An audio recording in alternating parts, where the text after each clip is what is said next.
दोस्तों नमस्कार। कहते हैं ना, डूबते को तिनके का सहारा।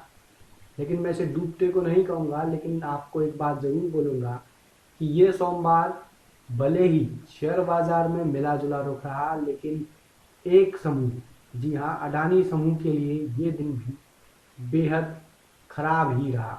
और चाहूँगा कि इस एक हफ्ते को, यानी जो भी बीता एक हफ्ता 27 तारीख से लेकर के और इस महीने का अंत कल 31 तारीख है, लेकिन चाहूँगा अडानी जी इन दिनों को भुला देना चाहेंगे। वो नहीं चाहेंगे कि हिंडनबर्ग इसके बाद कभी वो नाम भी सुने, क्योंकि ये वो नाम है जिसने उन्हें काफ़ी परेशान कर रखा है। आपने हिंडनबर्ग रिपोर्ट के बारे में सुना ही होगा और साथ ही लगातार सुन रहे होंगे कि किस तरह से अडानी समूह को लगातार नुकसान होता जा रहा है। सोमवार का दिन भी इसी श्रृंखला में वहीं बना रहा। अडानी समूह को अच्छा खासा नुकसान हुआ, उस पर भी बात करूंगा। लेकिन आपको बता दूं, जैसा मैंने कार्यक्रम की शुरुआत में कहा, डूबते को तिनके का सहारा। अडानी समूह अभी डूबेगा तो नहीं, लेकिन एक कहावत है, तो यही कह सकता हूँ कि इन बुरे दिनों में भी उन्हें जो सहारे हैं उन पर भी विशेष चर्चा होगी। यानी गिलास के दोनों हिस्से होंगे, जहाँ अडानी समूह को कहाँ कहाँ से सहयोग मिल सकता है, उनके साथ आगे क्या हो सकता है वो आप जानेंगे। वहीं दूसरी ओर ये भी जानेंगे कि अभी अडानी समूह पर और आगे क्या क्या दिक्कतें आ सकती हैं। अभी दिक्कतों की बात करूं, यानी गिलास के इस हिस्से की बात करूं, तो MSCI ने भी अडानी समूह पर प्रतिबंध लगाने शुरू कर दिए हैं। उन्होंने भी जांच के लिए अडानी समूह से दस्तावेज मांगे हैं, और उसकी रिपोर्ट आने के बाद या वो अडानी समूह के साथ किस तरह का लिस्टिंग करता है, ये एक अमेरिका की इंडेक्स है जिसमें अडानी समूह के 6 कंपनियां लिस्टेड हैं, और उनके साथ क्या होगा ये भी आने वाला समय बताएगा। लेकिन अडानी समूह के सोमवार को भी बड़ी भारी संख्या में उनकी जो नेटवर्क है उसमें गिरावट हुई, और जिसके बाद अडानी समूह के लिए बुरी खबरों का दौर जारी है। या ये कहूँ कि अडानी समूह जब 2019 के बाद जब भी उन्होंने जिस किसी भी सेक्टर की ओर अपनी निगाह करी, जिस किसी भी सेक्टर में उन्होंने अपने कदम बढ़ाना चाहा या कोई नए बिजनेस विस्तार को ध्यान दिया, तो यकीन मानिएगा सरकार ने भी उनका जिस तरीके से स्वागत किया वो देखने लायक था। आज की तारीख में सभी समूहों में या सभी व्यापार के वर्गों में अडानी समूह का नाम आता है। या ये कहूँ कि आप दिन भर में जितनी भी चीज़ें यूज़ करते हैं उसमें से कुछ प्रोडक्ट जरूर ऐसे होंगे जो अडानी समूह के हो सकते हैं। ऐसा पहले सिर्फ ITC ग्रुप के लिए कहा जाता था कि आप दिन भर में ऐसा हो ही नहीं सकता कि ITC का कोई भी प्रोडक्ट यूज ना करें, और अब ऐसा ही कुछ अडानी समूह के साथ होने लगा था कि जो वो जिस किसी भी आदमी दिन भर में जो कोई भी सामान यूज करता था वो एक ना एक अडानी समूह का जरूर होता था।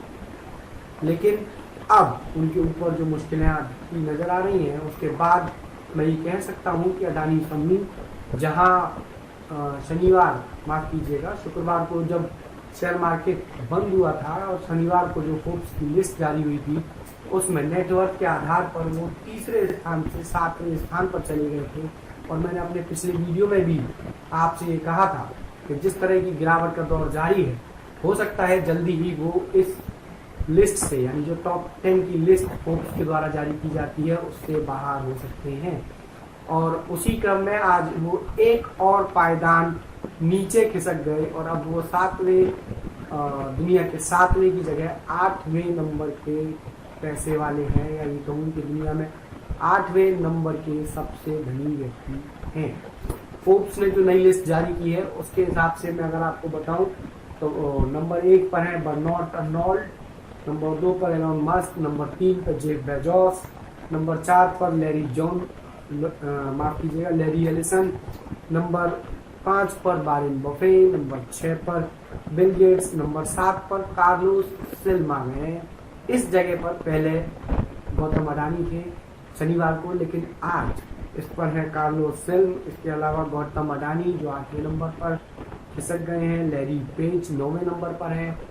और आपके लिए यहाँ पर एक अच्छी खबर हो सकती है कि गौतम अडानी के बाद 10वें नंबर पर यहाँ पर मुकेश अंबानी दुनिया के सबसे ज्यादा रईसों में 10वें नंबर पर आ गए हैं। अगर मैं आज की बात करूं यानी सोमवार की बात करूं तो यहाँ पर गौतम अडानी की जो नेटवर्थ है उसमें 8.5 बिलियन डॉलर की गिरावट दर्ज की गई और अब वो 88.2 बिलियन डॉलर के साथ 8वें नंबर पर है। वहीं 10वें नंबर पर जो मुकेश अंबानी जी की बात कर रहा हूँ, उनकी नेटवर्थ में आज के दिन यानी सोमवार को 473 मिलियन डॉलर का इजाफा हुआ है और 84.1 बिलियन डॉलर के साथ वो 10वें नंबर पर है। अभी अगर बात की जाए तो 4.1 बिलियन डॉलर का फासला है 8वें नंबर और 10वें नंबर, यानी कि जो गौतम अडानी है उनमें और ये जो लिस्ट का आखिरी पायदान है जहां पर मुकेश अंबानी है, इन दोनों के बीच में 4.1 बिलियन डॉलर का फासला है। और आज जो सोमवार को ही उनकी नेटवर्थ में नुकसान हुआ है गौतम अडानी की, वो 8.5 बिलियन डॉलर का है। यानी कि अगर इस हिसाब से देखा जाए तो कल मंगलवार को अगर उन्हें कोई सपोर्ट नहीं मिलता है तो वो इस लिस्ट से यानी वर्ल्ड की टॉप 10 पैसे वालों की लिस्ट से वो बाहर भी हो सकते हैं। वहीं गिलास का दूसरा हिस्सा गौतम अडानी के सपोर्ट वाले ओर में क्या क्या है तो मैं आपको बता दूं। अबू धाबी की IHC इंटरनेशनल होल्डिंग कंपनी है जो अडानी के FPO, जो अडानी का FPO आ रहा है अडानी समूह का, उसमें ये 400 मिलियन डॉलर यानी करीब 320 माफ कीजिएगा 3200 करोड़ रुपए का निवेश करने वाली है। ये पैसा ग्रीन ट्रांसमिशन इन्वेस्टिंग होल्डिंग के जरिए अडानी समूह में होगा। ये कह सकता हूँ जब इनसे ये बात की गई या जब ISC से यानी कि अबू धाबी की जो इंटरनेशनल होल्डिंग कंपनी है इससे बात की गई तो इनका जो बयान आया है उस बयान में इनका कहना है कि उन्हें अडानी समूह के फंडामेंटल जो है वो काफ़ी स्ट्रॉन्ग नज़र आते हैं और जब एक स्ट्रॉन्ग फंडामेंटल वाली कंपनी किसी कम प्राइस पर मिल रही हो तो ऐसे में खरीदने में बेहतर भविष्य यानी लॉन्ग टर्म इन्वेस्टमेंट की बात की जाए तो उन्हें अडानी समूह से बेहतर परिणामों के आने की उम्मीद नज़र आ रही है, जिसके चलते उन्होंने निवेश किया है।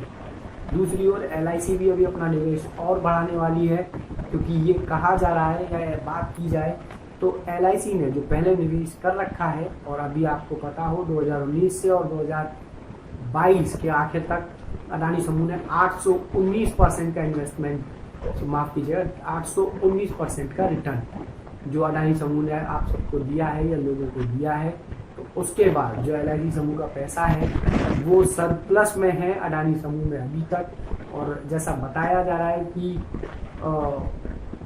करीब करीब जो पैसा है वो 80% सरप्लस में अभी भी LIC का चल रहा है। ऐसे में LIC अडानी समूह को सपोर्ट करता दिख रहा है, जिससे उनका पैसा और ज़्यादा सरप्लस हो जाए अगर अडानी समूह भविष्य में ज़्यादा ग्रोथ करता है तो। लेकिन एक कहावत और है कि हमेशा टेस्ट लिया जाता है, हमेशा जो व्यक्ति ऊंचाइयों को बुलंदियों को छूता है उसका टेस्ट लगातार होता रहता है, क्योंकि ये कहावत है, ये कहा जाता है कि ऊंचाई पर पहुंचना कोई कठिन काम नहीं है, लेकिन ऊंचाई पर बने रहना ये सबसे बड़ा काम है।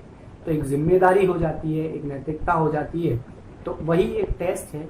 इस टेस्ट से अगर अडानी उबर जाते हैं तो मैं कह सकता हूँ कि वो अभी तक दूसरे या ये कहूँ तीसरे नंबर की रेस करें और हो सकता है इस टेस्ट के बाद वो विश्व के सबसे ज़्यादा धनी व्यक्तियों में अपना नाम शामिल करें। या ये भी हो सकता है कि अगर वो इस टेस्ट में सफल नहीं हुए तो भारत के लिए एक बुरी खबर हो सकती है, क्योंकि आज के समय में चाहे वो पावर सेक्टर हो, ट्रांसपोर्टेशन हो, रोड इंफ्रास्ट्रक्चर हो या खाने पीने के सामान हो या जो भी क्षेत्र, बिजली हो, जो भी सेक्टर हो, सारे के सारे सेक्टर्स में अडानी समूह का नाम आता है। और अडानी समूह देश के लिए आज एक जाना माना नाम बन चुका है। देश ही नहीं दुनिया भर में अडानी समूह एक जाना माना नाम बन चुका है।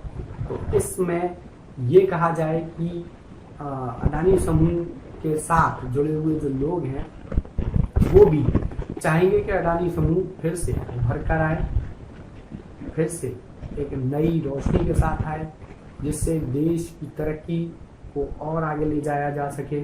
लेकिन हिंडनबर्ग के बाद MSCI जो जिस तरह की कार्रवाई करने को तैयार है, उसको लेकर अडानी समूह की मुश्किलें बढ़ती हुई दिखाई दे रही हैं। लेकिन विदेश से, जैसा अबू धाबी से जो सपोर्ट मिलता हुआ दिख रहा है इंटरनेशनल होल्डिंग कंपनी की ओर से, उसे देखते हुए भी ये कह सकता हूँ कि डूबते को तिनके का सहारा है।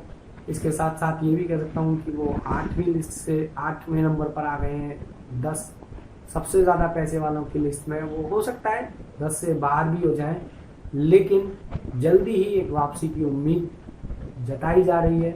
विशेषज्ञों का मानना है कि बाजार में जिस तरह से जिन कंपनियों के माध्यम से अडानी समूह बाजार में बना हुआ है, उन कंपनियों का भविष्य है, उन सेक्टर का भविष्य है। जैसे रिन्यूएबल एनर्जी में अडानी समूह काम करता है, तो जो रिन्यूएबल एनर्जी है वो फ्यूचर में सबसे ज़्यादा बेटर सेक्टर है, और उस समूह में अभी बहुत सारे विस्तार या बहुत सारी उम्मीदें हैं। तो उसको लेकर भी जो विशेषज्ञ हैं उनका मानना है कि अगर अडानी समूह यहाँ से वापसी करता है तो वो पहले से भी बेहतर परिणाम दे सकता है।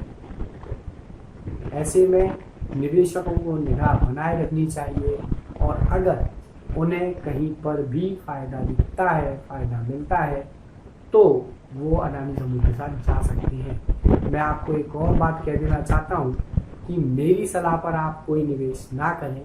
मेरी सलाह पर आप किसी भी तरह से निवेश का मन ना बनाएं।